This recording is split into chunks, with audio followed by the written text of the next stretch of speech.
Hey there, it's Dr. Jim.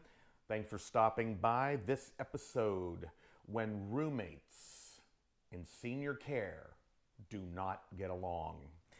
Now, this can be, especially if you work in senior care, this can be a very humorous topic or it could end pretty badly for everybody involved in conflict between two seniors living in a senior center of some kind, skilled nursing, assisted living, and for whatever reason or reasons, usually there are many reasons, they do not get along and we end up with a lot of conflict. So everyone's different, and you and I are different right now at our ages, and we're going to be different when we get older. And if you and I end up in a senior community and we're sharing a room, something tells me by then all the rooms are going to be private. But even if we do, if you have a loved one in a senior community now and they're sharing a room with somebody, you'd put two people together in a room who haven't lived together all these years, and the space is confined into, a room, and you throw these two personalities together, and they're older individuals, obviously. And, they've got their personalities and they've got their behaviors and they've got all these things set in stone for years. You're bound to have some difficulties. So there will be disagreements. There's going to be controlling behavior. There will be manipulation. There might be fights. Any of these can be inevitable among groups of people who have never lived together, and now they coexist within close quarters. Conflict, of course, ranges on a scale, very mild disagreements, perhaps, or poor communication every now and then. But when it's not funny is when you have two seniors who are violent, aggressive, racist, swearing and yelling and getting everybody involved.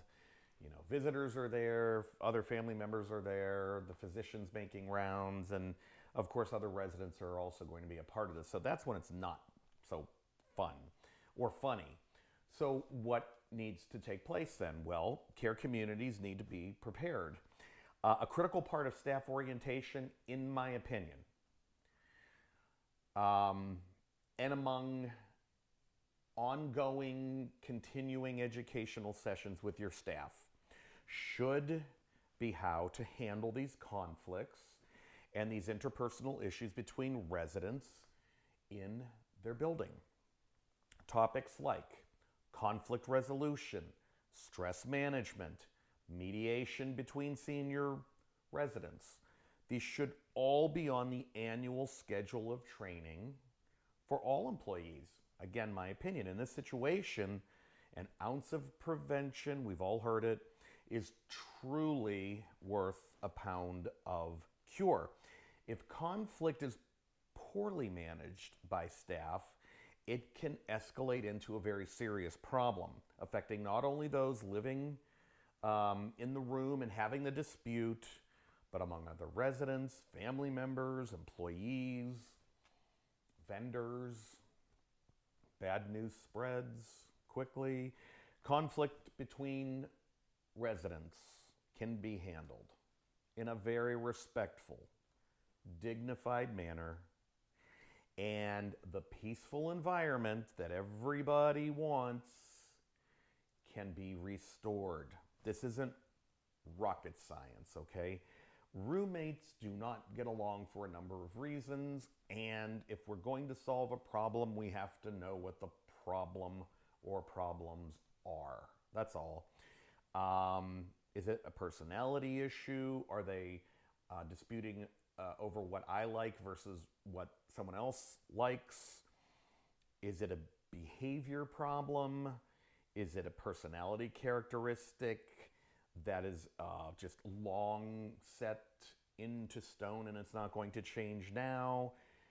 Does one like to get up early? The other one likes to stay up late? Is it television shows that they're fighting over? So on and so forth. But, it could be other things. forms of mental illness, Alzheimer's and dementia, potentially side effects of medications. There's a lot to look into, but I think a great takeaway from this is that the care community has got to be responsible for people to live in peace and harmony, particularly at this stage of their lives. So I'm Dr. Jim Collins. That's all I really have to say about this topic for now.